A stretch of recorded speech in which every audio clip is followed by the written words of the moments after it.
사이트에 나와 있는 뭐 23년 장특공제부터 기산한다 이런 거 다 없어졌다. 80% 받는 장특공제가 유지가 되고 있고 나머지는 생각할 필요가 없다. 전부 다 폐기된 겁니다. 거주 보유 장특공제가 지금 진행되고 있다라는 걸.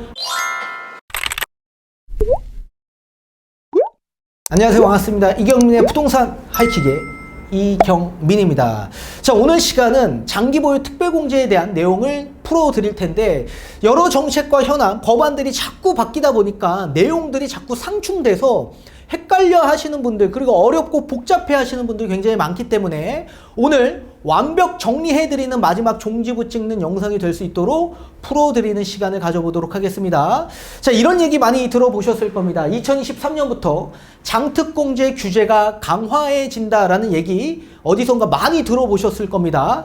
자, 이 얘기가 왜 나왔냐면 작년 2021년 민주당의 유동수 의원 등 14인이 장특공제를 규제하는 법안을 발의했는데, 그 내용 안에는 23년 1월 1일부터 시행한다라는 명시가 되어 있었기 때문에 그걸 알고 계신 분들이 갑자기 어느 순간 민주당에 또 이렇게 장특공제가 바뀐다라는 얘기를 또 들었고, 최종 1주택에 대한 양도세가 폐지가 됐는데 최종 1주택에 대한 그러면 장특공제는 어떻게 되는 건지 또 이렇게 상충되는 내용들이 있기 때문에 굉장히 헷갈려 하시는 분들이 있었을 겁니다. 오늘 그 영상을 풀어드리는 시간을 가져보도록 하겠는데, 자, 일단 답변부터 드린다면 이 유동수 의원이 제시했던 법안 발의 전부 다 폐기되었습니다. 따라서 포털 사이트에 나와 있는 뭐 23년 장특공제부터 기산한다 이런 거 다 없어졌다. 그래서 그걸로 적용해서 계산을 하시면 절대 안 되십니다. 계산에 착오가 없으시길 바라겠고,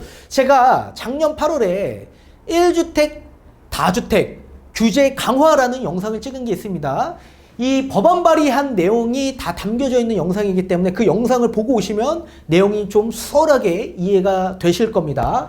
자, 그 법안에 대한 이 발의됐던 내용은 뭐였냐면, 다주택자에서 최종 1주택이 된 시점에서부터 보유 요건과 거주 요건에 대한 장특공제 기산을 다시 하겠다라는 내용이 있었는데, 정부에서는 이번 5월 10일부터 양도세에 따른 최종 1주택이 완전히 폐지되지 않았습니까? 그러니까 내용이 상충되는 겁니다. 근데 이거 폐기되었기 때문에 없어졌다. 그리고 두 번째는, 자, 거주 요건과 보유 요건에 대한 장특공제 보유기간, 거주기간이 있습니다. 최대 10년, 10년인데 이 보유기간에 따른 양도 차익에 따라 장특공제를 더 규제하는 내용이 신설이 되었었던 건데, 법안 발의에 이게 없어졌습니다. 없어졌습니다. 따라서 지금 보유요건과 거주요건 각각 4%, 4%, 최대 40%, 40%, 총 80% 받는 장특공제가 유지가 되고 있고 나머지는 생각할 필요가 없다. 지금 최대 40%, 40%, 80% 받는 장특공제가 유지되고 있다는 것만 알고 계시면 좋을 것 같고, 얼마 전에 제가 말씀드렸던 민주당에서 이 거주요건 40%를 60%로 상향하고 보유요건에 대한 40%를 20%로 하향하는 이런 내용이 입법 추진한다라는 내용인데, 이게 입법을 추진하는데 아직 법안 발의가 안 되어 있습니다. 이게 법안 발의가 돼서 국회 통과가 돼서 나중에 이 공포가 돼야지만 시행이 되는 거기 때문에 아직까지 시행되지 않았다. 그래서 지금은 무조건 80%, 40%, 40% 받는 것만 알아두시면 좋을 것 같습니다. 자, 따라서 이 유동수 의원이 법안 발의했던 게 어떻게 폐기가 되었는지 한번 여러분들이 알기 쉽게끔 제가 풀어드리면서 폐기가 됐는지 안 됐는지 정확하게 이해하면서 알아보는 시간을 가져보도록 하겠습니다. 자, 제가 앞전에 말씀드린 것처럼 소득세법 일부 개정 법률안을 유동수 외 14인이 이렇게 법안 발의한 내용이 있었습니다.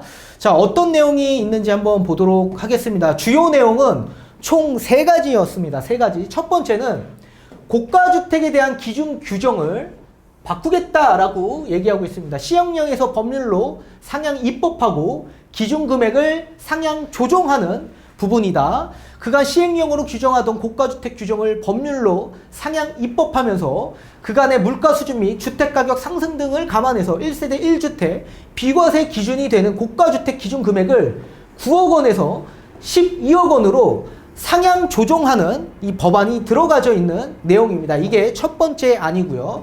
그리고 두 번째 안은 보유 기간별에 따라 장기 보유 특별공제율을 양도 차익에 따라 규모별로 차등 적용하겠다라는 내용이 있습니다.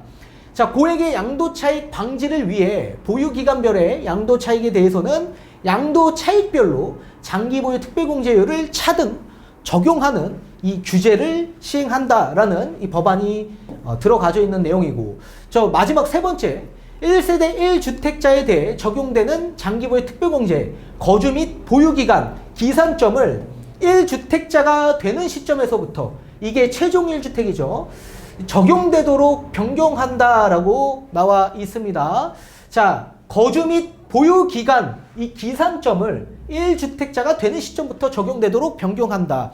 자, 예를 들면 취득했던 시점부터 양도하는 시점 때까지 10년이다 라고 한다면 당연히 10년에 대한 보유 거주 기간의 80%의 장특공제를 받는데, 다주택자였다가 갑자기 다 매도하고 1주택이 된 시점에서부터 2년 이상 보유 또는 거주한 이후에 매도해야 비과세를 받았었던 겁니다. 근데 최종 1주택이 된 시점에서부터 다시 보유 또는 거주 기산을 하겠다라는 이 규제가 들어가 있던 내용이 있었던 겁니다. 이게 지금 법안 발의가 되어 있었던 내용인데, 이게 지금 어떻게 진행되고 있는지 한번 보도록 하겠습니다.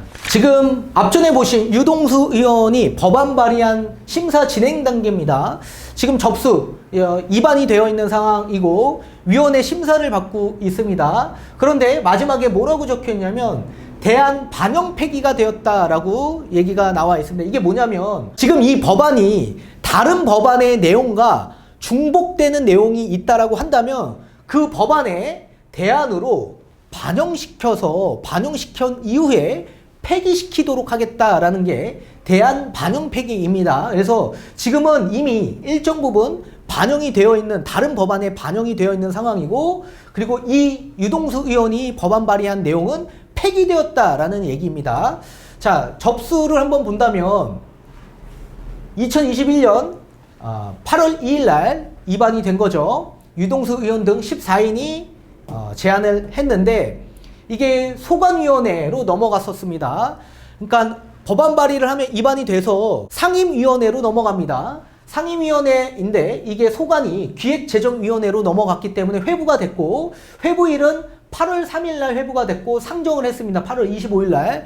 그리고 처리가 21년 11월 30일 날 처리가 되는데 처리 결과는 대안 반영 폐기입니다. 그래서 이 내용이 중복되는 내용의 다른 법안에 반영이 되었다. 그리고 지금 유동수 의원이 이제 발의한 이 법안은 폐기가 되었다라는 내용입니다. 자, 그러면 어떤 법안에 반영이 되었는지 한번 보도록 하겠습니다.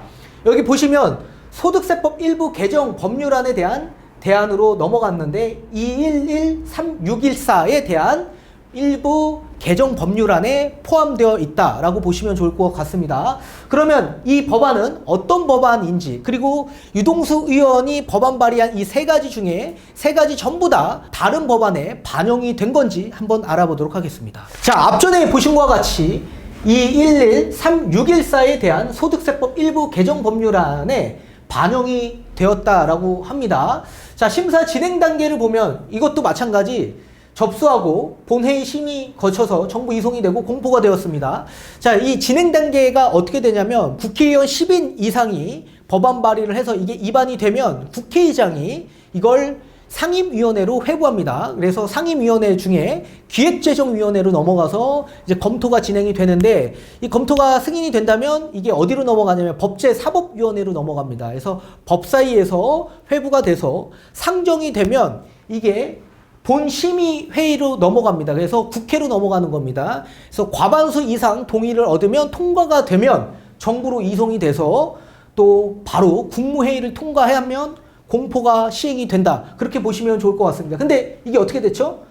국무회의 상정이 돼서 공포가 시행이 된 거다. 그래서 법이 지금 시행되고 있다라고 보시면 좋을 것 같습니다. 자, 앞전에 유동수 의원이 법안 발의한 내용이 다른 법안에 반영됐다라고 얘기했고, 본인이 법안 발의한 건 폐기됐다라고 했죠. 그러면 어디에 대안 반영이 됐냐라고 한다면 소득세법 일부 개정 법률안 공포 시행된 내용에 대안이 들어간 겁니다. 자, 쭉 보면 여기에 유동수 의원이 있습니다. 그죠? 2021년 8월 2일 앞전에 보신 이 법안 발의했던 이 내용, 이게 요번에 공포 시행됐었던 내용에 대한 반영된 겁니다. 그러면 유동수 의원이 총 3가지 안을 법안 발의했었는데 앞전에 보신 것과 같이 3가지 안 전부 다 반영된 건지 한번 보도록 하겠습니다. 유동수 의원이 총 3가지 안을 제시를 했었는데 그 중에 하나만 이 반영이 되었습니다. 하나만. 그리고 나머지 2개는 반영이 되지 않고 폐기가 되었습니다. 어떤 게 반영이 됐는지 한번 보도록 하겠습니다.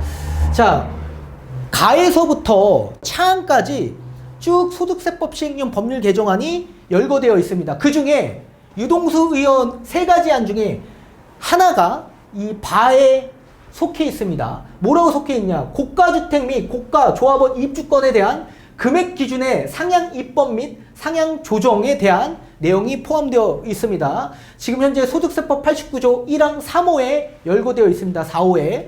자, 고가주택 및 고가 조합원 입주권에 대한 금액 기준을 법률에 직접 규정하는 한편 기준금액을 9억 원에서 12억 원으로 상향 조정하는 이런 법안, 아까 보셨죠? 3가지 안 중에 첫 번째 안, 그게 포함이 되었고 나머지 2가지 안, 장기보유 특별공제 이 2가지 안은 아예 포함되지 않았습니다. 반영되지 않았습니다. 그러면 어떻게 되죠? 폐기되었다. 자, 따라서 앞전에 말씀드린 것처럼 장기보유 특별공제 이 유동수 의원이 내세웠던 내용, 이 법안 최종 1주택에 대한 장기보유 특별공제에 기산하겠다 이거, 그리고 양도차익에 따른 장특공제, 이 2가지 법안 전부 다 폐기된 겁니다. 1세대 1주택 비과세 기준점 9억에서 12억까지 된 거는 이미 지금 시행되고 있죠. 그거는 유동수 의원이 법안 발의한 겁니다. 그건 통과가 됐지만 장특공제는 폐기되었다. 따라서 23년 장특공제 규제 강화, 이거는 아예 없어졌다라고 보시면 좋을 것 같습니다. 없어졌고 지금은 40% 최대 80% 받는 거주 보유 장특공제가 지금 진행되고 있다라는 걸 알고 계시면 좋을 것 같습니다. 복잡하지 않죠? 꼭 기억하십시오.